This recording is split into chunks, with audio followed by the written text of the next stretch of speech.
여러분 안녕하십니까? 오늘은 저희 대전 세종연구원에서 만든 작은 책자 하나를 소개하려고 합니다. 책 크기가 손바닥만큼 작고 요약과 참고문헌 목록까지 합쳐도 60페이지 정도밖에 되지가 않으니까 정말 작은 책자입니다.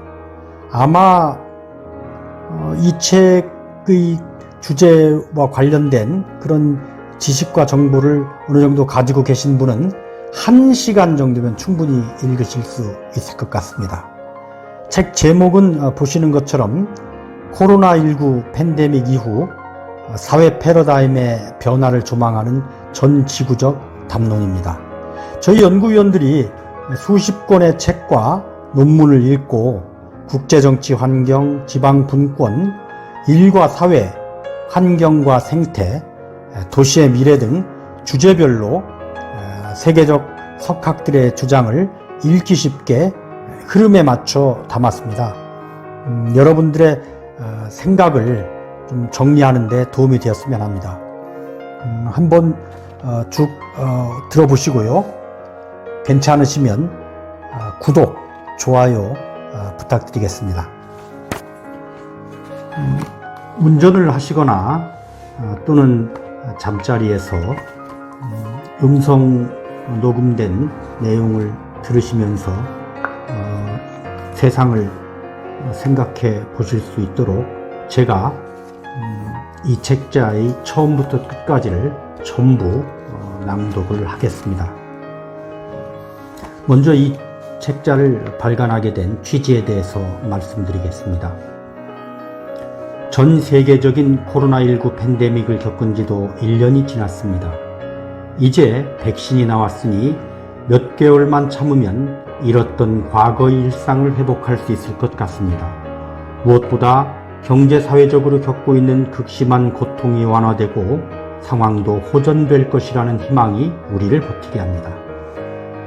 세계는 이 상황을 극복한 후의 사회를 포스트 코로나 시대라고 이름하면서 포스트 코로나 시대의 뉴 노멀이라는 새로운 질서에 대해 이야기합니다.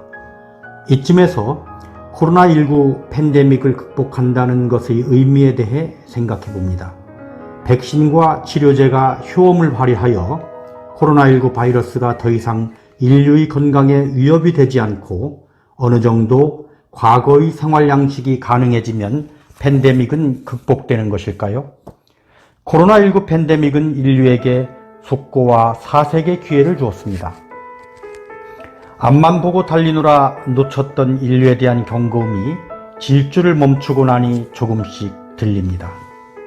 정상인 줄 알았던 것들이, 당연한 것인 줄 알았던 것들이 그렇지 않을 수도 있다는 깨달음은 고통 속에 발견한 희열입니다. 코로나19 팬데믹의 극복은 전염병의 극복을 넘어 인류를 지속 가능하게 하는 참된 가치를 찾아내는 과정일지도 모릅니다. 그리고 그것은 전염병이 종식된 후에도 계속되는 사색과 반성의 과정이어야 합니다. 인류의 미래에 대한 포스트 코로나19 담론이 분출하고 있습니다. 대부분 오래된 주장들이지만 이제야 새삼스레 관심을 받게 되는 것들입니다. 늘 들어서 아는 것 같은 이야기들이 막상 정책을 만들려고 할 때 정돈되지 않은 어려움으로 다가옵니다. 대전 세종연구원은 이러한 이야기들을 사회 패러다임의 변화를 조망하는 전 지구적 담론으로 정리했습니다. 늘 들어온 진부한 이야기들이 정리된 이 자료를 통해 인류를 구원할 새로운 가치로 여러분의 마음속에 재탄생하기를 바랍니다. 이 작은 책자는 전체 참고 문헌까지 다 목록까지 다 합친다고 하더라도 60여 페이지를 넘지 않습니다. 그것도 소책자로 해서. 그렇기 때문에 1시간 정도만 이렇게 쭉 보시면 다 보실 수 있습니다. 이 책을 만드는데 도움을 주고 수고해 주신 우리 대전 세종연구원의 한상원 책임연구위원, 그리고 박해남 원광대학교 교수님, 최길수 연구원 책임연구위원, 양승희, 양균석, 양성욱, 최동치, 김혜영, 다 우리 대전 세종연구원의 연구위원들인데 수고했다는 말씀을 이기에 드립니다. 그럼 차례부터 보시면 이 책의 차례는 국제 정치 환경의 변화와 지방분권, 이 첫 번째 챕터고요. 두 번째가 일과 사회의 급격한 변화, 세 번째 환경과 생태의 전환적 패러다임, 네 번째 도시의 미래, 그리고 요약문도 붙어 있지만 요약문보다는 전체를 흐름에 따라서 쭉 한번 읽어보시는 것이 좋을 것 같습니다. 여러분들이 음성으로 녹음된 제 녹음을 들으시는 것도 좋고요. 대전 세종연구원 홈페이지에 들어오시면 바로 팝업 창이 뜨면서 이 책자를 PDF 파일로 다운받을 수 있으니까 한번 다운받으셔서 읽어보시면 큰 도움이 될 것 같습니다. 그러면 지금부터 낭독을 시작하겠습니다. 1. 국제정치 환경의 변화와 지방분권, 세계화의 향방, 신자유주의의 대도와 전 세계적 확산. 세계화, 글로벌라이제이션은 신자유주의의 한 형태라고 볼 수 있다. 신자유주의는 1960년대 서구 지식인들의 아이디어에서 출발하여 1970년대 중반 이후 미국과 영국, 프랑스 등 서구 국가들의 정부의 정책을 크게 변화시켰다.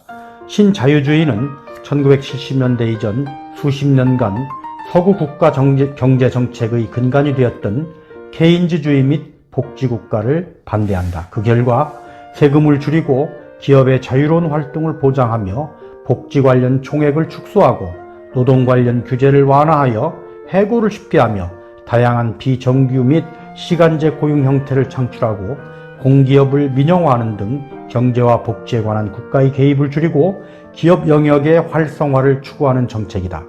또한 무역의 장벽을 제거하여 재화와 금융과 서비스가 국경을 자유롭게 넘나들도록 하는 것 역시 중요한 요소다. 이러한 정책에 관한 아이디어는 케인즈주의와 복지국가가 본격적으로 영향력을 발휘한 1930년대부터 제출되었으며 2차 대전 이후 몽페랑 소사이어티가 결성되면서 이에 관한 서구 지식인들의 국제적 네트워크를 만들었다. 이 네트워크에서도 주도권을 쥔 이들은 프리드리히 하이에크와 밀턴 프리드만 등 시카고 경제학과의 몸을 담아 이른바 시카고학파로 불리는 지식인들이었다. 이들의 이러한 아이디어는 1980년대를 전후하여 정책화되기 시작한다. 쿠데타로 집권한 피노체트의 칠레 정부, 영국의 마가랏 대처 정부, 미국의 로널드 레이건 정부, 프랑스의 지스카르 데스탱 정부와 제2기 프랑스와 미테랑 정부가 모두 신자유주의적 경제정책을 도입하여 세금을 삭감하고 복지를 축소하고 고용 형태를 유연화하며 기업활동 관련 규제를 철폐하고 공기업을 민영화했다. 1990년대 초에는 북미와 유럽에서 지역적 경제공동체, 북미의 경우 나프타, 유럽의 경우 EU의 경제공동체가 만들어지면서 재화와 서비스와 물자가 자유롭게 국경을 넘나들게 되었다. 국제통화기금, IMF와 세계은행, 월드뱅크 등의 금융 및 개발 관련 국제기구들은 금융보조를 대가로 신자유주의적 경제정책으로의 전환을 요구하는 등 워싱턴 컨센서스를 전 세계적으로 확산시키고자 하였다. 한국은 1993년 말 쌀 시장 개방과 우루과이 라운드 참여, 1995년 세계무역기구 WTO의 가입, 1996년 경제협력개발기구 OECD 가입과 금융시장 개방 등을 통하여 워싱턴 컨센서스에 한 걸음 더 다가갔고 1997년 말 국제통화기금으로부터 자금 지원을 대가로 시장의 가방, 고용의 유연화, 공기업 민영화 등 중요한 신자유주의적 정책을 도입하였다. 세계화 물결의 위기와 한계.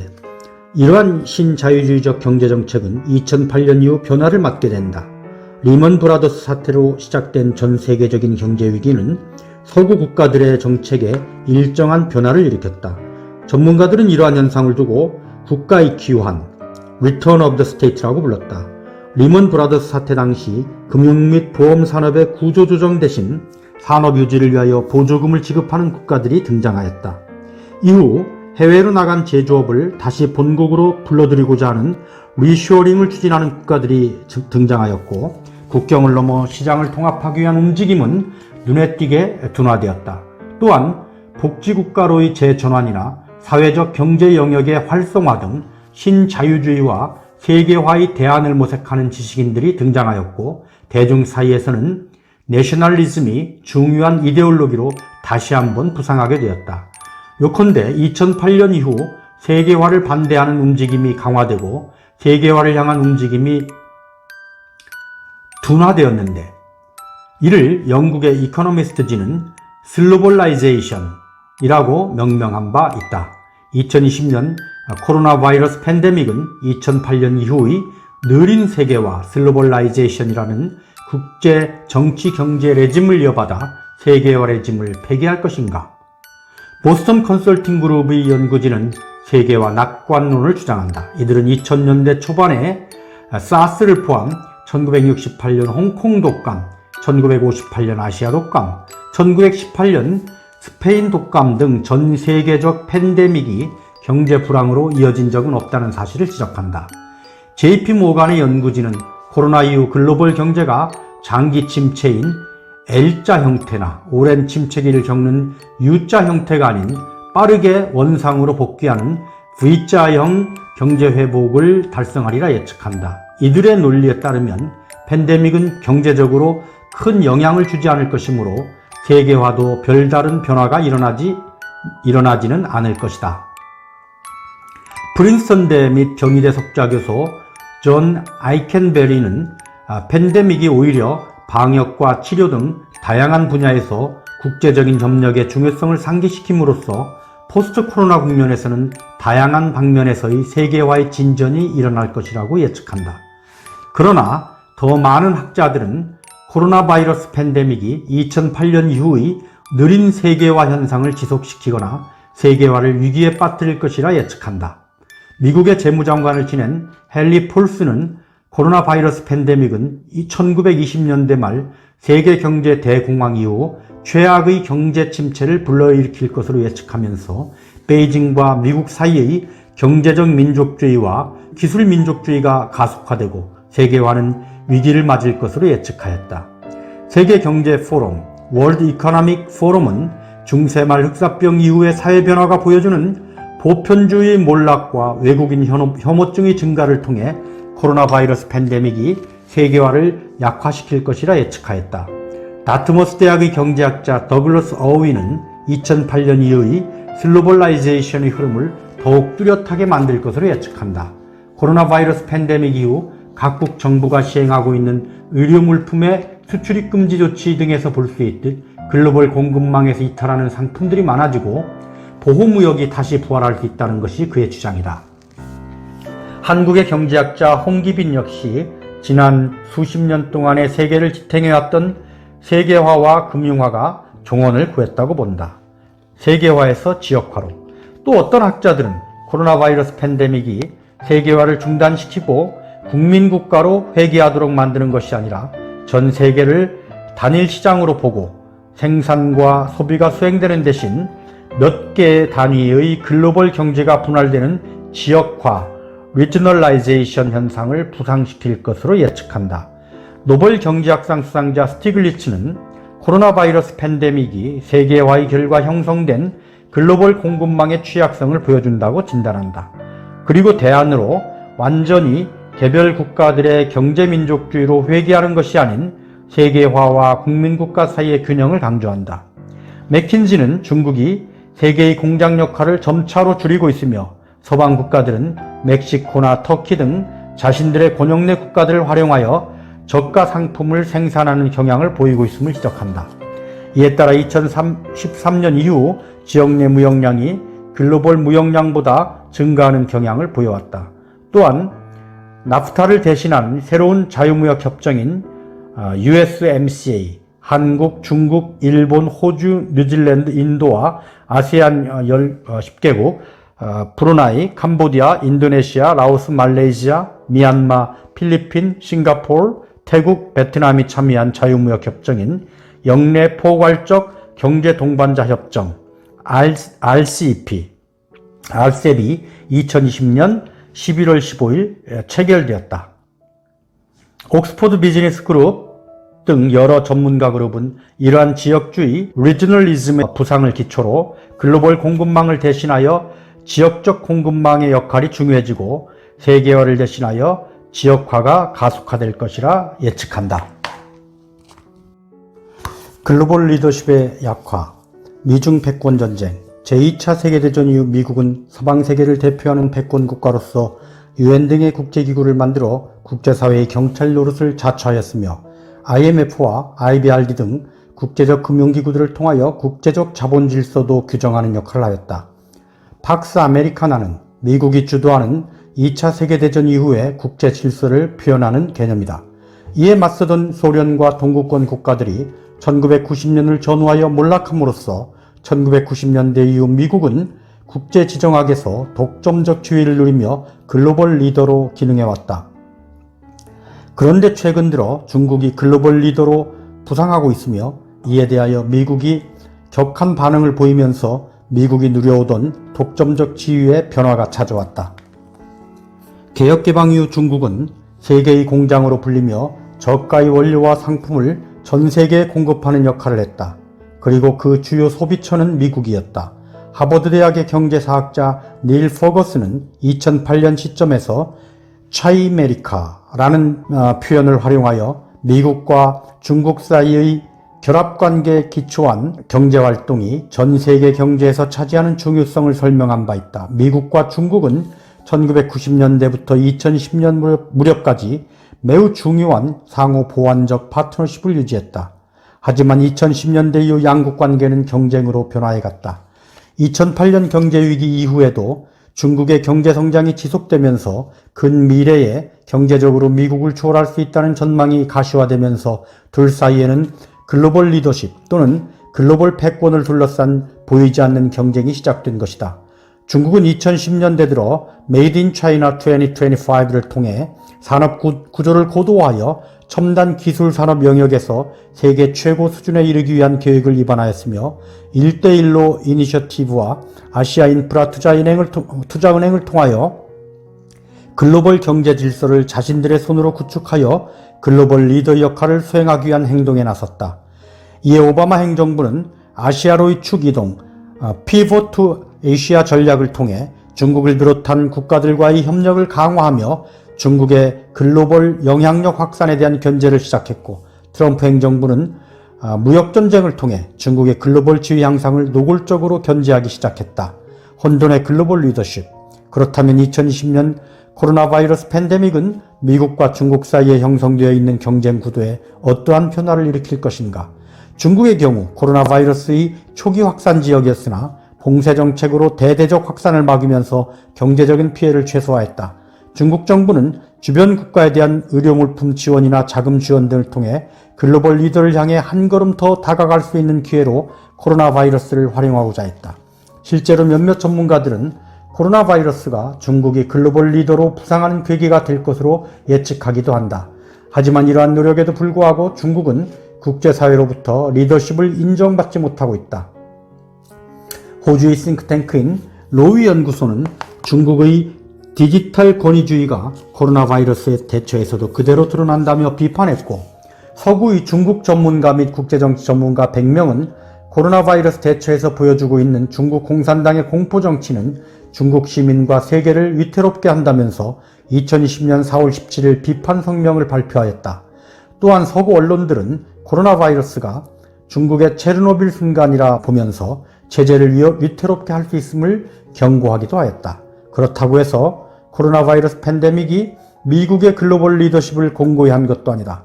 미국의 싱크탱크 애틀랜틱 카운슬은 코로나 이후 미국의 글로벌 리더십이 위기에 처했다고 주장한다. 코로나 바이러스가 미국에 확산되기 시작하자 주변 국가와의 상의 없이 국경을 폐쇄하기 시작했다.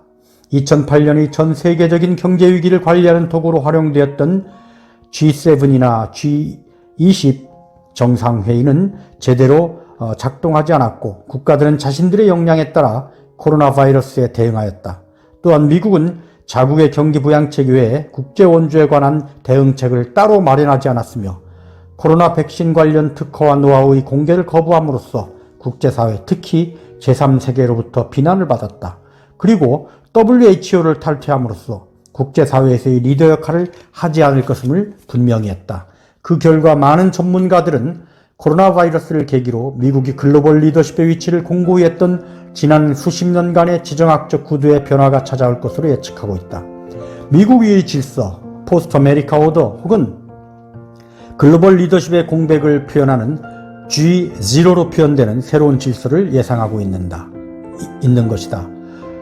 물론 바이든 행정부는 트럼프 행정부가 탈퇴했던 WHO와 파리 기후협약에 즉각 복귀할 것을 선언하고 지금 그에 따른 조치를 취하고 있습니다마는 그들이 스스로 포기했던 이러한 세계 질서에 복귀하는 것이 과연 어느 정도 미국의 글로벌 리더십을 회복시킬 것인지는 여전히 의문으로 남아있다고 저는 생각합니다. 계속 읽겠습니다.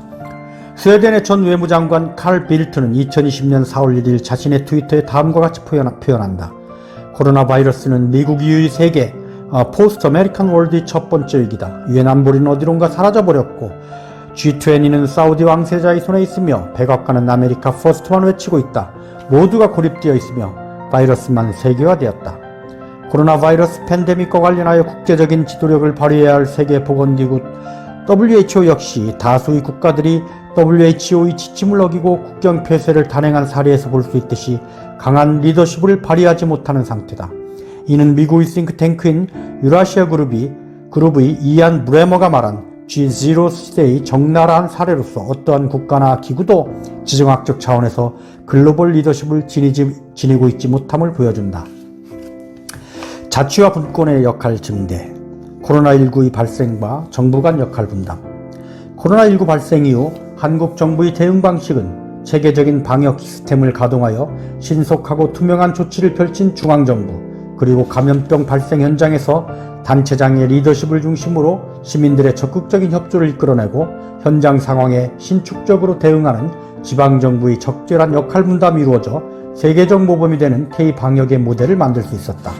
특히 지방정부는 현장에서 지역 주민들의 일상생활을 살피면서 방역의 사각지대까지도 아울러야 하는 과제를 도맡게 되었고 재난지원금 지급 추진도 중앙정부에 앞서 빠르게 대응하였다. 이러한 과정을 돌이켜보면 향후 감염병과 팬데믹에 효과적으로 대처하기 위해서는 과거처럼 중앙정부 주도의 수직적인 통제와 관리의 방식이 아니라 중앙정부와 지방정부의 연계적 역할 분담, 지방정부 간의 수평적이고 협력적인 거버넌스 방식으로 변화되어야 할 것이다. 커지는 지방정부의 역할, 현재 한국의 재난대응 추진 체계를 중앙정부와 지방정부 역할론적 관점으로 바라보면 중앙정부는 광범위한 재난안전 전략과 기획을 수립 추진하고 지방정부는 대응 복구 등 실질적 현장 업무를 수행하는 구조로 구분된다. 그런데 코로나19와 같은 신종 감염병이 발생하는 경우 대응과 복구가 전개되는 곳은 지역의 현장이기 때문에 감염병 재난 대응에서 지자체의 역할은 더 중요하게 인식되어야 한다. 새로이 출현한 감염병에 대한 방역 대응은 초기에 신속하게 감염원과 전파 경로를 파악하고 이를 바탕으로 의심 환자와 접촉자를 철저히 관리하는 것이 관건이다. 역학조사와 접촉자 파악, 현장 방역 조치, 환자 이송, 확진자 주시 등 직접적인 방역 업무뿐만 아니라 지역 내 병상격리시설의 관리와 추가 확보, 방역 업무의 거점으로서 보건소의 기능 개편과 인력 보강, 지역민 대상 교육과 홍보 등 방역 인프라 구축에서도 지방정부의 역할과 권한이 지금보다 확대되어야 한다. 아울러 지역 유관기관과의 협력 체계를 강화하고 방역과 방역 인프라 체계의 운영 과정에서 중앙정부의 대응 주체들과 긴밀히 연계할 수 있도록 지방정부의 자체 역량을 높여야 한다. 지방정부 역할 제고를 위한 획기적 지방분권 추진, 코로나19 같이 사회 전방위적으로 크나큰 영향을 미치면서 현장성이 강한 감염병 재난에 대비하기 위해서는 국경과 입국자를 관리하는 중앙정부 역할도 중요하지만 근본적으로는 감염병이 발생하는 현장과 가까운 공공기관, 즉 지방정부를 중심으로 주민들이 주체적으로 극복해 나가는 것이 대응의 지속성과 효과성을 높일 수 있다. 이를 위해 필요한 요건이 곧 자치분권이며 국가적 재난상황 발생 시 지방정부의 적극적 역할을 이끌어낼 수 있는 것도 자치분권이 지닌 힘이다. 이를 위해서는 지방분권화가 촉진되어야 하고 지방정부는 자치의 책임감으로 주어진 권한을 행사해야 하는 것이다. 코로나19 팬데믹은 지방정부에 충분한 권한과 책임이 부여되고 지역주민 스스로가 능동적으로 문제를 해결해 나갈 수 있는 역량을 갖춰야 한다는 당위성을 우리에게 던지고 있다. 2. 일과 사회의 급격한 변화. 산업과 노동의 전환, 코로나19 충격. 코로나 바이러스는 경제에 매우 큰 영향을 미치고 있다. 2019년의 세계 경제 성장 전망치와 비교해 볼 때 2020년 상반기에는 대대적인 경제 침체가 존재했고 2020년 중반 이후 반등은 있었지만 2020년 4분기에 들어서도 2019년 4분기 수준을 아직 회복하지 못하고 있는 상황이다. 특히 대면 접촉이 필요한 산업의 피해는 더욱 크게 나타난다. 경제학자 장하준은 관광과 여행업, 서비스업, 노동집약적 제조업 등이 코로나 바이러스 팬데믹으로 인하여 큰 타격을 입을 것이며 기계화된 제조업은 상대적으로 피해가 낮을 것이라 분석했다. 가속화되는 디지털 경제로의 전환. 이러한 코로나 바이러스 팬데믹의 경험은 산업의 구조를 재구축할 것이라는 주장이 많은 전문가들로부터 제기되고 있다. 가장 많이 언급되는 것은 디지털화다. 성균관대학교의 최재봉 교수는 코로나 바이러스로 팬데믹이 언택트 서비스 영역을 확장시켰으며 이는 결국 산업의 디지털화를 가속화시킬 것으로 전망한다. 그러면서 아마존, 페이스북, 넷플릭스 등 디지털 플랫폼 업체들의 경제적 지배력이 강화될 것으로 보고 있다. 이로 인한 일자리의 감소가 예측되지만 다른 한편으로는 새로운 일자리의 창출 역시 가능하다는 것이 그의 진단이다. 맥킨지 보고서 역시 2020년 3월 이후 불과 2-3개월 만에 은행, 판매업, 서비스업 등의 업종에서 디지털화가 빠르게 진행되고 있음을 보여주었다. 그리고 이러한 디지털 기술의 접목은 코로나 바이러스가 팬데믹이 종료된 이후에도 지속될 것으로 예측되고 있다. 세계경제포럼 역시 코로나 바이러스 팬데믹이 의료, 통신, 농업 등 다양한 산업의 디지털화를 부추길 것이라 보고 있다. 노동의 종말로 유명한 제레미 리프킨은 코로나 바이러스의 주요 원인을 기후변화로 특정하면서 화석연료가 없는 문명을 도모해야 할 시점이라고 말한다. 그러면서 화석연료를 기반으로 글로벌 공급망에 의존했던 기존의 산업구조를 대신하여 정보기술과 지역적 생산에 의존하는 새로운 산업이 자리를 잡아야 한다고 주장했다. 노동의 변화. 코로나 바이러스 팬데믹으로 인한 디지털 기술의 활용은 노동의 방식을 바꿀 것으로 예측된다. 일본의 노무라 종합연구소는 일하는 방식, 워크스타일, 노동자, 워커, 노동장소, 워크플레이스 모두를 바꿀 수 있다고 말한다. 전통적인 팀 업무에서 개인화된 직무 중심으로 일하는 방식이 변하고 단순 사무 업무에 종사하던 화이트 칼라 노동자가 몰락하고 창조성과 전문성을 지닌 소수의 노동자가 일자리를 유지하며 일하는 곳과 거주하는 곳의 분리가 재구성되어 근접하는 형태가 될 것이라는 주장이다.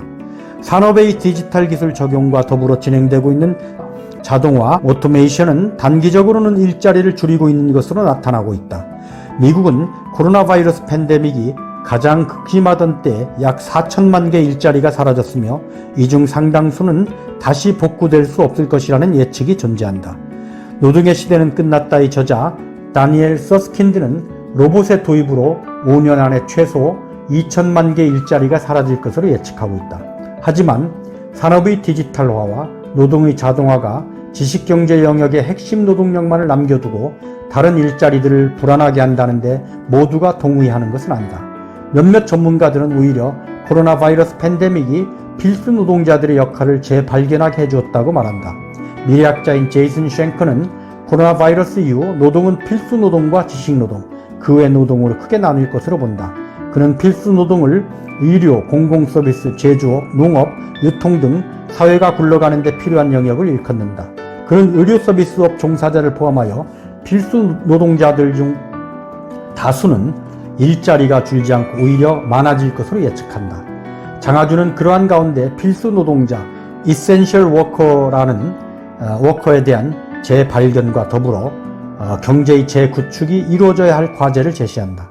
그에게 필수 노동자들이란 배달, 택배, 의료, 보육, 요양, 소매업 종사자 등 사회의 안전과 유지에 필요한 핵심적 기능을 담당하는 공공서비스 내지 준공공서비스 영역에 종사하는 이들을 일컫는다.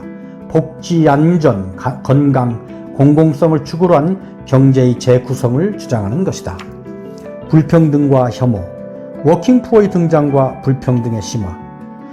1980년대 들어 신자유주의와 세계화가 확산되면서 등장한 하나의 현상은 워킹푸어라는 개념의 등장이다. 1930년대 등장하여 1945년 이후 서구 자본주의 국가에 통용되었던 케인즈주의와 복지국가 시스템이 고용된 노동자들의 고용 안정성과 충분한 소득을 보장하고자 했던 것과 달리 신자유주의 이후 낮은 소득과 높은 고용 불안정성을 지닌 일자리들이 등장하기 시작한 것이다.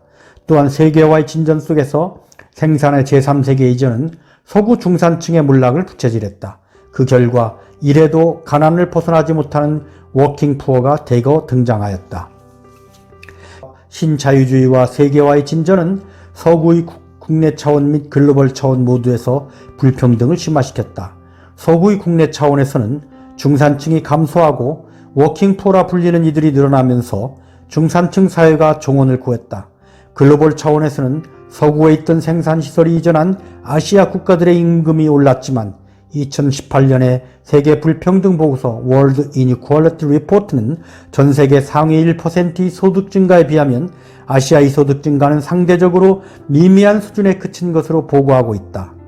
금융 자본주의와 디지털 자본주의의 전환 속에서 새롭게 등장한 빅테크 기업들, 페이스북, 아마존, 애플, 구글, 마이크로소프트는 제조업 분야와 같은 고용을 창출하지 않는다. 워킹푸어의 문제와 불평등의 문제는 21세기 들어 가장 심각한 사회 문제 중 하나가 되었으며 프랑스의 경제학자 토마 피게티의 21세기 자본은 이 현상의 심각성을 알린 책으로 전 세계적인 인기를 끌었다. 코로나19가 불평등에 미치는 영향. 이러한 불평등은 코로나 바이러스와 어떠한 관계를 지니는가? 이는 두 가지 질문으로 나뉠 수 있다. 그것은 첫째, 불평등은 코로나 바이러스의 감염이나 사망률에 어떠한 영향을 미치는가이며 두 번째로는 코로나 바이러스는 불평등에 어떠한 영향을 미칠 것인가의 문제이다. 코로나 바이러스 팬데믹은 글로벌 불평등의 현실을 보여주고 있다. 다인종 국가인 영국과 미국의 경우 인종 간 불평등이 감염과 사망률의 차이로 나타나고 있다. 영국의 아프리카 출신 흑인의 사망률은 연령을 기초로 추정한 예상 사망률보다 3.7배가 높고 파키스탄인은 2.9배가 높으며 카리브해 출신 흑인은 1.8배 더 높은 것으로 추정되고 있다. 미국에서도 흑인은 더 낮은 보건 서비스를 받을 수 있는 지역에 살 확률이 백인보다 2배 높고 흑인 노동자 중 재택근무가 가능한 이들의 비율은 백인의 그것보다 10% 낮으며 대면 접촉이 불가피한 일자리에서 일하는 비율이 매우 높고 기저질환자의 비율도 높다. 유엔 개발계획 UNDP는 코로나 바이러스가 기존의 불평등을 더욱 심화시킬 것으로 주장한다. 전 세계적으로 팬데믹은 1인당 GDP의 약 4%를 감소시킬 것으로 예상되는데 그중 4천만에서 6천만 정도를 빈곤층으로 만들 수 있다고 본다. 전 세계 노동자의 최대 절반 정도가 일자리를 잃을 가능성이 있으며 2억 6,500만의 인구가 기아의 위기에 놓여 있다고도 말한다. 감염과 치료에서도 선진국과 개발도상국 사이에는 대응 능력에 큰 차이가 존재한다. 선진국의 경우 1만 명당 병상이 55개, 의사가 30명 이상, 간호사가 81명인데 비하여 개발도상국의 경우 병상이 7개, 의사가 2.5명, 간호사가 16명이었다. 전 세계 85%의 인구가 안정적인 인터넷 환경에서 살지 못하는 상황에서 개발도상국의 아이들은 교육받을 기회를 거의 얻지 못하게 된다. 가장 가난한 지역으로 꼽히는 아프리카 대륙 인구의 56%는 과밀하고 비위생적인 환경에서 살고 있다.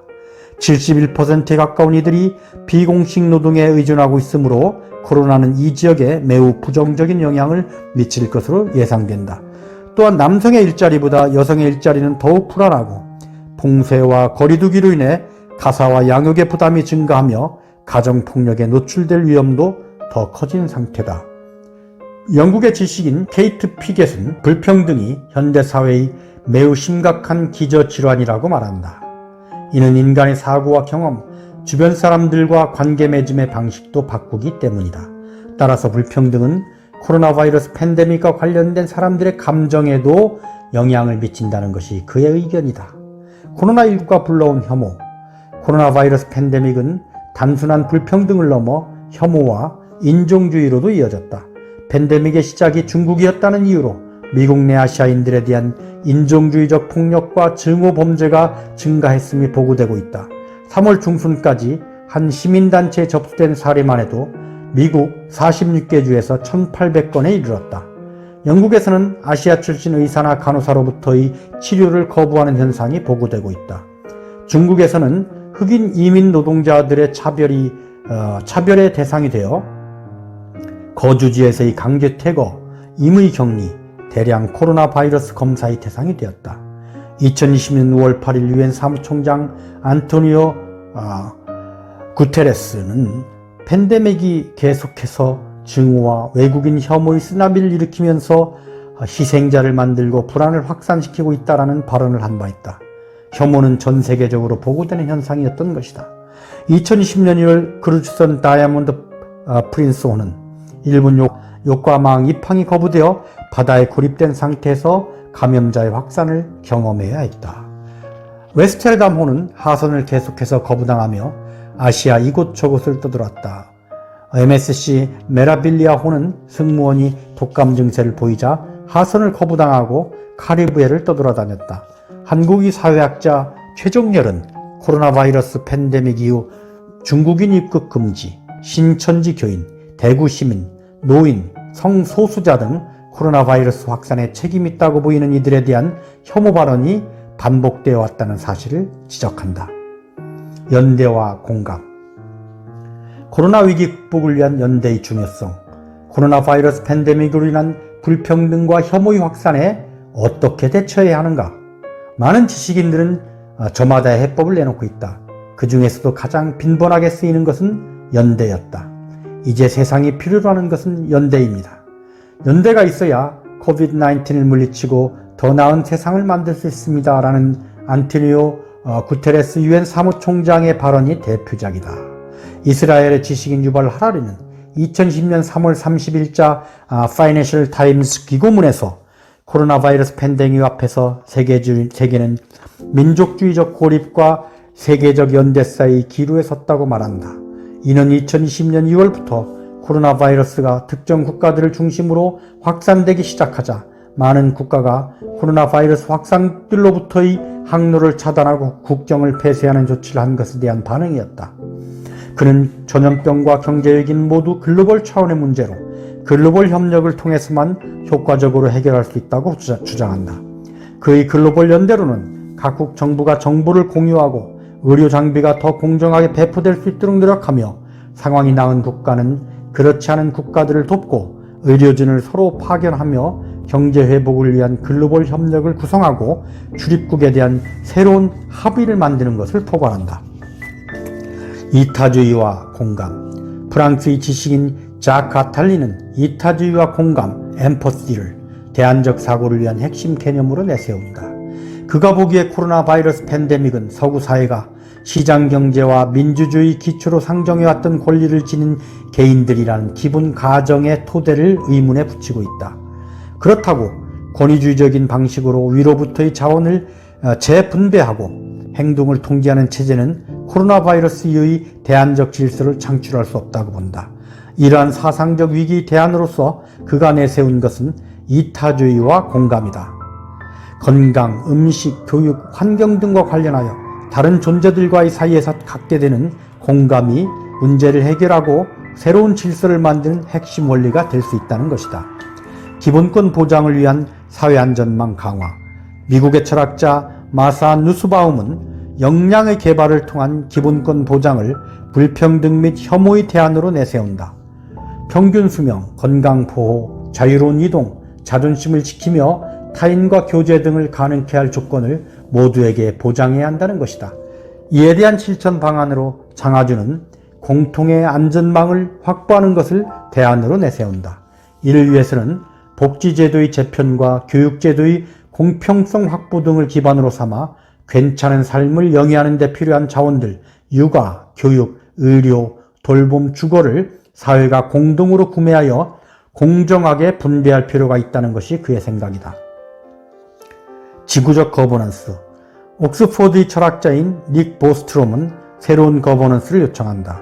지구 차원에서 문제를 조정할 수 있는 능력을 지닌 존재가 필요하며 각 사회가 지닌 거버넌스의 격차를 해소할 필요가 있기 때문이다.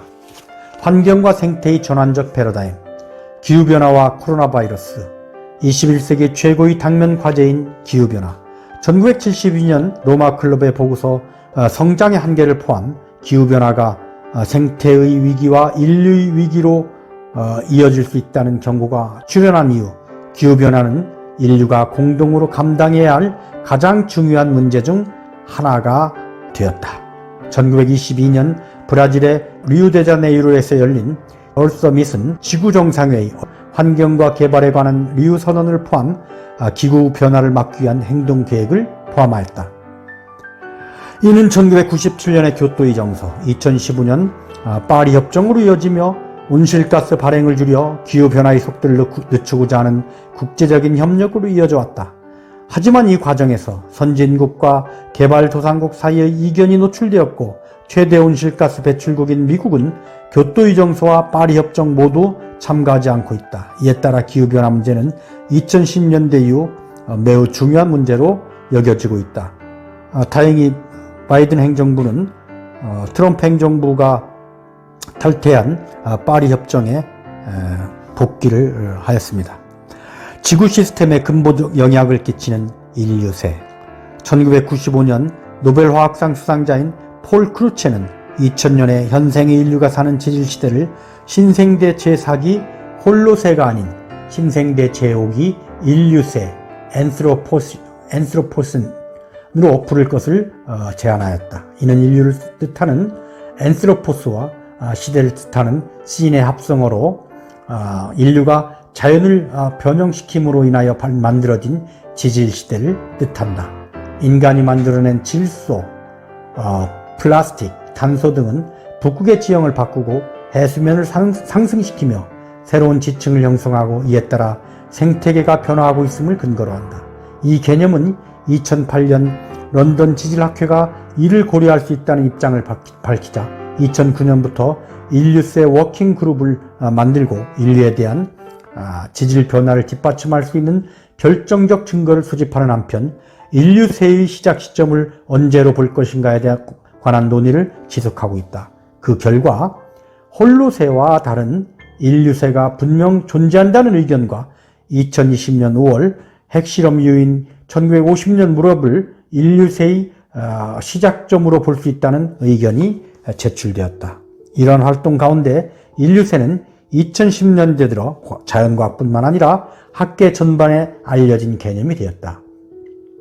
인간의 활동이 지구 시스템에 영향을 미치면서 생명체가 살아갈 수 있는 환경을 유지하는 지구 시스템의 변화가 찾아왔다는데 공감대가 형성되어 있는 것이다. 포스트 휴먼 시대의 도래. 많은 학자들은 미래 사회를 포스트 휴먼의 시대로 본다. AI 발달 속에서 인간과 기계의 경계가 점차로 무너져 가고 있기 때문이다. 하지만 기후변화와 관련하여 포스트 휴먼이라는 개념은 인간, 자연, 사회와 자연 사이의 오래된 구분의 도식을 철폐할 것을 주장하는 학자들에게 활용되고 있다. 대표적으로 프랑스의 사회학자 브루노 라투르는 인간은 늘 자연 등 비인간 행위자와 소통하고 엮여왔던 존재임을 강조하며 사회와 자연의 이분법을 철폐할 것을 주장한다. 미국의 여성학자 캐런 베러드는 포스트 휴먼을 인간과 비인간의 구분을 당연한 것으로 받아들이지 않는 것이자 비인간 존재에게 세계의 생성에 참가할 자격을 허용하는 것이라고 말한다. 달리 말해 인간이 자연을 활용하고 정복할 수 있다고 가정해왔던 인간 중심의 사고, 휴머니즘에서 벗어나 인간의 행위에 대한 자연의 반응을 계속해서 고려할 것을 요청하는 것이라고 볼 수 있다. 코로나 바이러스는 인류세의 질병. 몇몇 전문가들은 코로나 바이러스가 인류세 시대의 질병이라고 본다. 1980년대부터 대유행한 HIV, 에이즈로부터 시작하여 에볼라 바이러스, 사스, 메르스 등 현재까지 인류를 휩쓸고 있는 전염병들의 다수는 인수 공통 전염병으로 동물에서 인간으로 옮겨왔다는 공통점을 지니고 있다. 하버드 대학 보건대학원 교수 에런 번스타인은 이러한 전염병들은 인간이 동물들의 서식지와 생태계 파괴 및 동물 섭취와 관련이 있다고 말한다. 그리고 화석연료 사용으로 인한 대기오염은 전염병을 악화시키는 데 기여한다고 말한다. 20세기 이후 인간 활동에 가속하는 세계 열대우림의 절반을 농지와 인간의 정착지로 바꾸었다. 이러한 가운데 생겨난 친종 전염병 중 3분의 1은 과거 사람들이 접한 바 없는 동물들과 접촉하는 가운데 생겨난 것으로 보고된다. 코로나 바이러스 역시 중국의 생태계 파괴 및 동물 섭취와 관련이 있는 것으로 알려져 있다. 기후변화에 대한 코로나19 팬데믹의 양면적 영향. 그러한 가운데 코로나 바이러스의 확산은 일시적으로 인간들의 활동을 멈추게 하였고, 이로 인한 온실가스 발생량이 감소하고 기후변화의 속도를 줄일 수 있을 것이란 전망도 등장하였다. 하지만 국제기상기구 WMO를 포함한 국제기구의 보고서에 의하면 코로나 바이러스 팬데믹 이후 변화에 긍정적인 영향으로 작용할 가능성은 적은 편이다. 2020년 초 각국의 봉쇄 조치로 인하여 온실가스 배출량은 전년도 대비 17% 줄었다. 하지만 2020년 여름이 되며 전년도 감소량은 5% 수준으로 다시 올라갔다.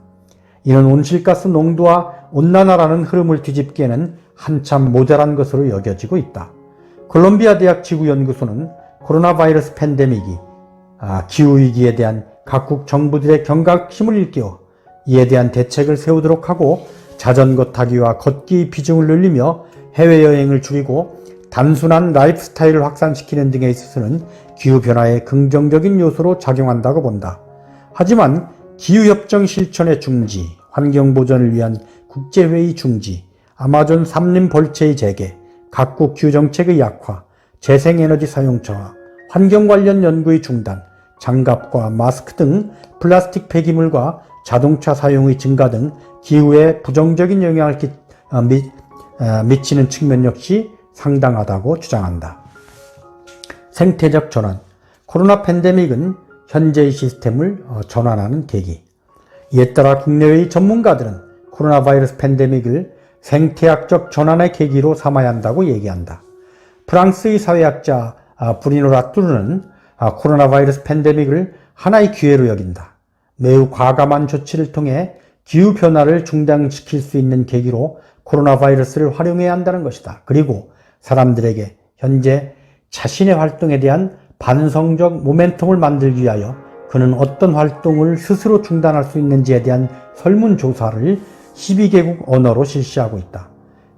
그에게 있어 중지되고 바뀌어야 할 것은 정치보다는 현재의 생산 시스템이었다. 클린턴 행정부에서 자문위원으로 활동했던 하버드 대학 JFK 행정대학원의 제프리 프랑켈 역시 코로나 바이러스 팬데믹으로부터의 회복을 위한 재정 부양책에 있어 환경 문제를 우선적으로 고려할 것을 권고한다. 미국 정가에서 주장되고 있는 그린 뉴딜과 탄소세 등도 중요한 대안으로 보고 있다. 유엔 환경계획 UNEP는 강력한 기후 행동을 통한 코로나 바이러스로부터의 녹색 회복, 그린 리커버리를 주장하고 있으며, 경제협력개발기구 OECD 역시 생물 다양성을 포함한 친환경적인 회복을 대안으로 제시하고 있다. 팬데믹 방지를 위한 생물 다양성 보전. 전문가들은 인간이 수행한 생태계의 교란을 막아내고 되돌리는 것이 지속되는 인수 공통 전염병의 팬데믹을 방지하는 길이라고 말한다. 한국의 생물학자 최재천은 3 내지 5년 주기로 반복되는 인수 공통 전염병에 대한 대책은 생태 백신, 에코 백신이라고 말한다. 이는 인간의 경제 활동을 위한 자연환경의 변형을 중지함으로써 생물 다양성을 보존하는 것을 의미한다. 하버드 대학 보건대학원의 에런 번스타인 역시 코로나 바이러스 같은 팬데믹의 주기적 재발을 막기 위해서는 산림 벌채를 방지하여 인간과 동물의 접촉을 줄이고 농업 관행을 바꾸며 화석연료 사용을 줄이는 등의 대안을 제출하고 있다. 인간과 자연의 새로운 공존. 한국의 사회학자 김홍중은 바이러스를 포함한 자연과 생태계를 바라보는 인간의 시각이 바뀌어야 한다고 주장한다. 그는 바이러스를 더 이상 물질로서만 아니라 행위 능력을 지닌 존재로 바라볼 것을 제안한다. 그리고 라투르를 이용하여 사회를 인간들끼리 만든 무언가가 아닌 인간과 자연이 함께 만들어낸 무언가로 사고할 것을 주문한다. 이를 통해 개인이 다른 개인을 자신과 공존하는 존재로 여기는 것만큼이나 자연 역시 인간과 마찬가지로 세계를 함께 만들어가는 존재로 여기는 방향으로 나아가야 한다는 것이 그의 주장이다. 프랑스의 철학자 루소가 새로운 사회를 만들기 위한 원리를 사회계약이라고 말하는 것을 활용하여 그는 인간과 자연의 새로운 공존을 자연계약이라고 명명한다. 상호성에 대한 감각에서 출발하는 순환경제. 인도 출신의 지식인 반다나 시바는 국경을 넘나들며 이윤을 극대화해온 세계화 시스템을 대신하여 지역경제 시스템을 도입할 것을 주장하고 이윤을 위해 만들어진 공장식 식량산업을 대신한 농업을 대안으로 내세운다. 이를 그는 순환경제, 서큘러 이코노미라 부른다. 이는 인간의 자기중심성 대신 이고 자연 및 생태, 에코를 중시하는 경제 시스템으로 인간과 자연의 상호성에 대한 감각에서 출발하는 시스템이다. 도시의 미래. 도시의 성장과 변화. 세계화 시대 글로벌 도시로 전환과 기능의 양극화. 세계화 시대의 도시는 어떤 모습인가? 이에 관한 가장 유명한 개념은 미국 콜롬비아 대학의 사회학자 사스키아 사센의 글로벌 도시이다. 그는 거대한 초국적 기업들과 이들이 필요로 하는 금융, 기술, 서비스 등의 기능이 도시 중심부에 다시금 자리 잡는 현상을 설명하기 위해 이 개념을 활용하였다. 세계화는 금융, 기술, 서비스 기능의 초집중과 정보 기반 시설의 발전이 이루어진 핵심적 공간에 의존하는 경향이 있다. 이러한 경향은 비즈니스, 생산, 광고, 마케팅 등의 다양한 활동들이 세계적 차원에서 활동 간 네트워크를 연결하면서 이루어지는 경제 행위들이 많아졌기 때문이다. 사세는 뉴욕, 런던, 도쿄가 글로벌 도시에 해당한다고 말한다. 이들 도시는 오랫동안 국제적 무역의 중심지였고 세계화가 진행되면서 경제를 감독하고 정책을 개발하는 통제 기능을 수행하면서 글로벌 도시가 된다. 글로벌 도시는 금융과 서비스 산업의 핵심 장소가 되고 IT 등 새롭게 성장하는 산업을 위한 혁신 공간으로 기능한다. 이들 도시에는 전 세계에 있는 공장들을 원격으로 움직이고 있는 초국적 기업들과 기업 엘리트들의 활동을 위한 서비스가 존재한다. 그래서 글로벌 도시의 중심 국가는 초국적 기업, 금융, 서비스, 기술 등이 긴밀하게 얽히면서 모여있는 클러스터를 이룬다. 이외에도 기업 엘리트들이 필요로 하는 서비스에는 가사 도우미, 등하교 도우미 등 저임금 일자리도 있어 글로벌 도시는 내부의 계층적 양극화의 경향도 지닌다.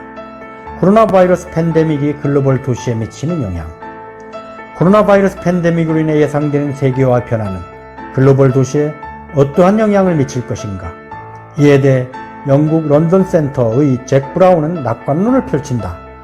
그는 2010년대 이후 민족주의가 부상하면서 세계 도시에도 문화적인 위기가 찾아왔지만 시스템의 측면에서 세계 도시는 문제가 없다고 말한다. 코로나 바이러스 팬데믹 상황에서도 글로벌 공급망에 기초하여 많은 글로벌 도시에는 전 세계에서 많은 상품들이 모이고 전 세계에서 모인 다양한 노동자들이 여전히 런던에 남아 필수 노동을 수행하고 있다는 것이다.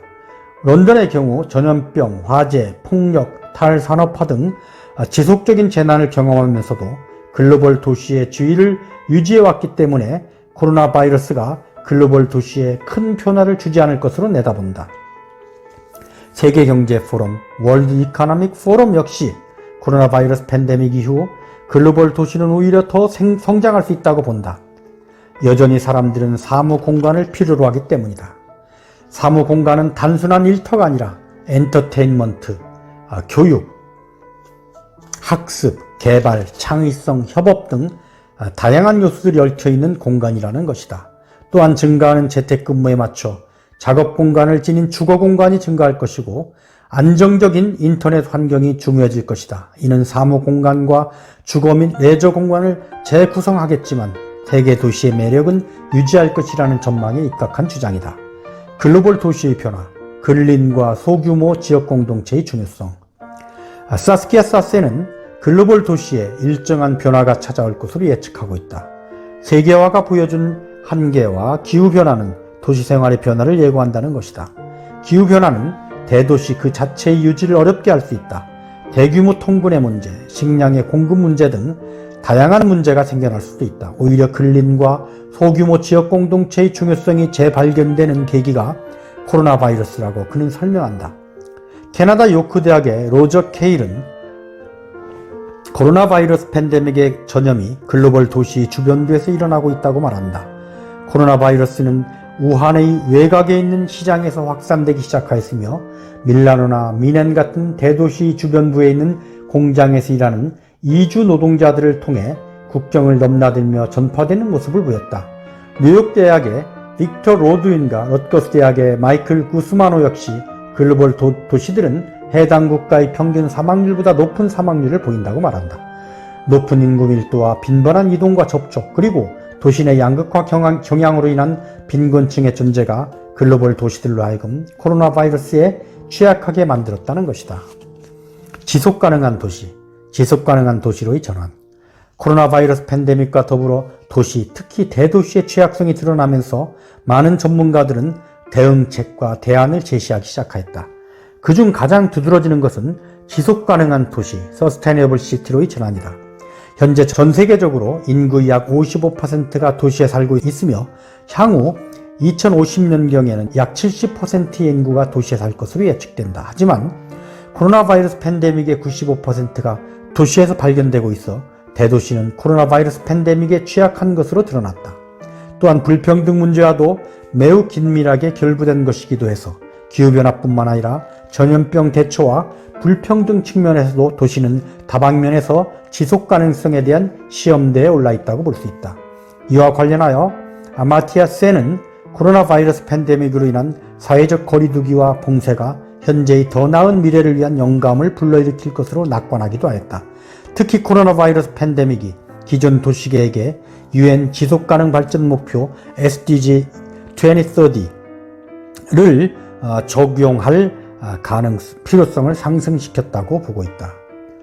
지속가능한 도시를 만드는 아이디어. 여러 전문가 집단에서 지속가능한 도시를 만들기 위한 아이디어를 제시하고 있다. 세계은행 월드뱅크는 지속가능한 도시를 위한 5가지 실천 방안을 다음과 같이 제안하고 있다.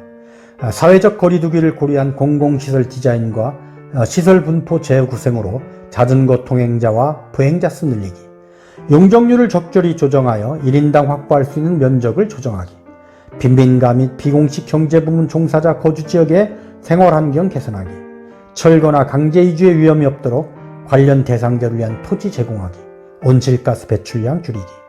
도시정책 전문가 집단인 시티즈토브는 코로나 바이러스 이후 지속가능한 도시를 만들기 위한 대안을 다음과 같이 제안하고 있다.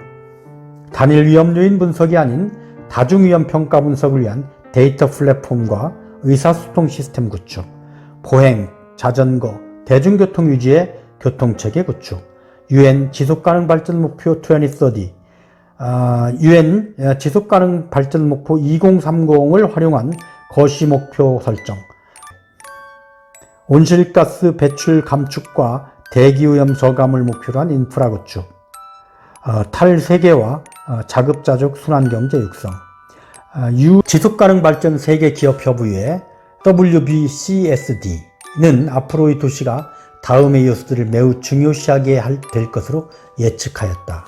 자연 채광과 환기, 독성물질 감소, 옥상 테라스, 운동 및 휴식 공간 등의 시설을 갖춘 건축물, 고밀도를 유지하면서 가까운 곳에 병원과 의료 서비스, 도서관과 공원을 지닌 도시, 개방형 도로 체계를 통해 가변적인 인도, 자전거 도로, 차도 변경, 통근 시간 단축과 화석연료 사용 감축을 통한 에너지 소비 감소 및 대기질 향상, 모듈식 건축을 통한 재난 대응 능력 향상, 경제 회복 계획. 칼로스 모레노 교수는 도시의 지속 가능성과 관련하여 15분 도시 개념을 제안하였다. 15분 도시는 도시 기능을 분산하여 상점, 스포츠, 레저, 공원 등의 시설을 도보, 자전거, 대중교통으로 15분 이내에 도달할 수 있는 도시로, 이는 탄소 배출량을 획기적으로 줄이는 것을 목적으로 하여 전염병에 대해서도 더 나은 대처 능력을 보여줄 수 있다는 내용을 담고 있다. 또한 세계 96개 주요 도시 시장 협의체인 C40은 코로나 바이러스 팬데믹으로부터의 회복을 위한 계획으로 친환경적이고 정의로운 회복을 위한 C40 시장 아젠다를 발표했다. 이는 녹색 일자리 창출, 필수 노동자 지원, 포용적 경제로의 전환을 위한 인력 양성, 양질의 대중교통 시스템, 저렴하고 건강한 주택과 도시 인프라, 15분 도시 조성, 보행로와 자전거 도로 확장, 공원과 자연 환경을 통한 건강 개선 등을 주요 내용으로 한다. 포용적 도시, 포용적 도시 구현 필요성, 코로나 팬데믹과 도시 불평등. 코로나 바이러스 팬데믹은 도시 불평등이 코로나 바이러스의 감염 및 전염과 밀접한 관계가 있음을 보여주었다. 일례로 뉴욕시가 전 세계적으로 전염병의 진원지였을 때 맨해튼 내 감염률은 인구 1000명당 9.25명인데 비해 퀸즐의 감염률은 1000명당 41.25명의 감염률을 보았다. 이러한 차이는 뉴욕시의 다수 부유층이 다양한 의료 서비스를 이용할 수 있고 재택근무를 시행할 수 있었기 때문이라 할 수 있다. 이러하듯 코로나 바이러스 팬데믹은 도시의 물리적인 밀도보다는 도시 내 불평등 혹은 격차에서 큰 위험이 나타날 수 있음을 시사하고 있다. 포용적 도시의 가치. 코로나 바이러스 팬데믹을 겪으면서 도시와 국가와 도시 간 다양한 형태의 불평등 악화와 앞으로 도시 생활의 미래에 대해 근본적인 질문이 제기되고 있다. 세계 주요 도시는 전염병으로 인한 인적 경제적 비용을 부담하고 있으며 세계 경제의 중심으로서 생존할 수 있을 것인지에 대한 우려를 불러오고 있다. 전염병은 많은 주요 도시에 심각한 영향을 미쳤으나 경제를 이끄는 일부 산업은 놀랍도록 탄력적이었다. 일례로 2020년 3분기까지 미국 경제 성장률은 32.9%가 감소하였으나 아마존 분기 수익은 52억 달러로 전년 대비 약 40%가 증가했다. 이와 마찬가지로 구글, 애플, 페이스북 등은 감염병 대유행 기간 동안 훨씬 더 나은 성과를 거두었다. 전술한 바와 같이 코로나 바이러스를 통해 도시 내 불평등이 명확하게 나타나는 가운데 많은 전문가들은 포스트 코로나 도시의 모습을 포용적, 인클루시브 도시로 제안하고 있다. 포용적 도시를 구현하기 위한 제안. 안토니오 구테라스 유엔 사무총장은 2020년 7월 도시 세계에서의 COVID-19이라는 제목의 정책 발표를 통해 연대를, 솔리데리티를 가장 중요한 회복의 덕목으로 삼았으며 유엔에서는 구체적인 실천 사항으로 다음과 같이 제안하고 있다. 불평등을 더 잘 파악하기 위한 세분화된 데이터 활용, 저렴한 주택과 빈민가의 업그레이드를 통한 안전성 확보, 필수 공공서비스에 대한 모든 사람들의 공평한 접근, 의료용품 등에 대한 공평한 지원, 지역사회의 참여, 다양성의 수용과 사회적 결속력의 강화. 세계은행은 코로나 바이러스 팬데믹을 보다 포용적인 도시를 만드는 계기로 바라보고 있다. 원격 업무와 온라인 쇼핑이 늘어남에도 불구하고 여전히 도시는 양질의 편의시설과 공공시설을 제공해야 한다. 또한 범죄를 해결하고 쓰레기를 수거하고 병자를 돌보는 등의 대면 노동을 해야 하는 필수 노동자들을 필요로 한다. 필수 노동자들은 적지 않은 수가 저렴한 주택과 대중교통, 공공교육기관, 공공의료 서비스를 필요로 하는 저소득층이다. 따라서 도시에서 살아가는 사람들이 필요로 하는 공원, 공공시설, 문화시설, 교육시설, 편의시설, 저렴한 주택 등을 제대로 공급할 때 도시는 지속 가능성을 지닌다는 것이다. MMC, Mayors Migration Council에서는 코로나 바이러스 대응 및 복구에 관한 공동 성명에서 아무도 뒤처지지 않는 것을 회복책으로 제안하고 있다. 포용적 접근을 통해 의료 및 경제 재화에 대한 공평한 접근권, 이민노동력의 정규직화를 포함한 지위 향상, 인종차별과 혐오에 대한 대책 등을 코로나 회복 조치에 있어서 중요한 요소로 꼽고 있다. 록펠러 재단은 코로나 바이러스 팬데믹으로부터의 포용적 성장과 회복을 염두에 두고 애틀랜타, 보스턴, 시카고, 엘파소, 휴스턴, 루이빌, 뉴욕, 노포크, 오클랜드 등에 1천만 달러를 지원하였다. 록펠러 재단은 이들 지역에 경제 문제로 인한 퇴거가 이루어지지 않도록 하고 저임금 근로자와 소규모 사업체의 유색인종 근로자가 금융장부역에 부딪히지 않도록 함으로써 인종차별과 불평등 문제를 완화하고자 하고 있다. 이러하듯 도시 내 불평등을 완화하고 누구나 소외되지 않도록 모두를 위한 도시 Cities for All을 구현하는 것, 이는 코로나 바이러스 팬데믹을 겪으면서 우리가 나가야 할 도시의 가치 지향점이라 할 수 있다. 이 부분은 지금까지 제가 낭독한 이 작은 책자의 요약본입니다. 요약본을 통상 앞에 실는데 이 뒤에다 실은 것은 가급적 이 맥락을 보면서 쭉 읽어보시는 것이 여러분들의 생각을 정돈하는 데 도움이 될 것 같아서 요약본을 뒤에 붙였습니다. 그리고 저는 늘 느끼는 것이지만 요약이라고 그러는 것은 어찌 보면 한문 문화권, 한자 문화권에서 유래된 우리만의 독특한 행정, 즉 독특한 관료제 문화 또는 관료 문화 혹은 문서 문화라고 볼 수 있습니다. 대부분의 나라에서 특히 국제 기구의 문서들은 요약본보다는 전체 문장을 주어 동사가 살아있는, 시제가 특히 살아있는 그런 문서로 만들기 때문에 우리 요약본에서 우리가 통상 갖지 못하는 그런 그 장점을 지니고 있습니다. 요약본의 경우에는 시제가 없죠.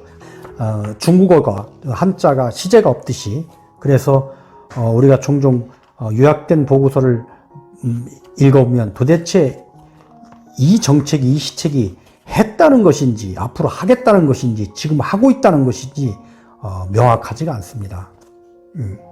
그래서 요약본으로 보는 것보다는 이렇게 풀 텍스트로 항상 보는 것이 사안을 정확히 인식할 수 있다는 제 나름의 경험으로 그런 말씀을 드립니다. 그리고 그 다음에는 이 참고문헌입니다. 이 참고문헌의 번호가 본문에 이렇게 미주로 이렇게 되어 있습니다. 그래서 혹시라도 여러분들께서 이 석학이 얘기한 것은 굉장히 관심 있다, 여기에 관련된 원본 문서를 한번 읽어보고 싶다 할 경우에는 여기 참고문헌을 참고하실 수도 있겠습니다. 이상으로 제 낭독을 마치겠습니다. 이 책은 굉장히 파워풀한, 굉장히 효율적입니다. 왜냐하면 코로나19 팬데믹 이후에 정말 많은 책들이 발간이 되고 있습니다. 그렇지만 그 책들 수십 권의 책을 다 읽기도 어렵고 또 한두 권의 책을 읽어가지고선 또 정리가 되지가 않습니다. 그래서 이것은 거의 한 달 동안 연구원의 연구위원들이 수십 권의 책들, 국내외 그 단행본들, 국내외 논문이나 이런 그 문헌들을 다 읽고 이 책을 만들었는데, 더 중요한 것은 대부분 이런 그 소책자를 만들 때는 기존의 문헌이나 책들을 그 방식에 따라서 요약을 하게 되는데, 저는 요약하는 것보다는 정보를 습득한 이후에 석학들이나 아니면 그룹, 또 이 국제기구, 또 유명한 연구소에서 얘기한 그 담론들, 즉 어떻게 이런 것에 대해서 어떻게 얘기하는가에 대한 그걸 먼저 얘기한 것을 쭉 뽑아보라고 그랬습니다.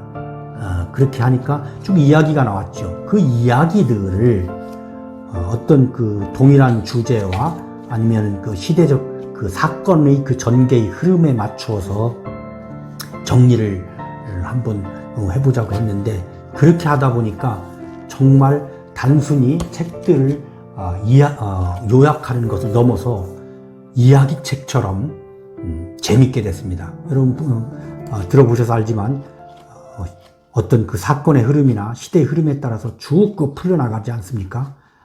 그리고 경우에 따라서 예를 들어서 뭐 장하준 교수가 얘기한 것은 이 부분에도 들어가고 저 뒷부분에 또 들어가고 이런 식으로 이해의 효율성을 위해서 저희가 얘기를 풀어나가다 보니까 책이 참 재밌게 됐습니다. 아주 작은 책이지만 저는 굉장히 여러분들이 생각을 정돈하는데 도움이 될 것 같아서 한번 꼭 들어보시고 또 저희 홈페이지 방문하셔가지고 다운로드를 받으시면 뭐 몇십 페이지 안 됩니다. 받으셔가지고 참고를 하시면 고맙겠습니다. 예, 이상으로 영상을 마치고요. 재밌거나 유익하셨다고 생각하시면 구독, 좋아요 눌러주시면 앞으로 더 좋은 영상으로 보답하도록 하겠습니다. 고맙습니다.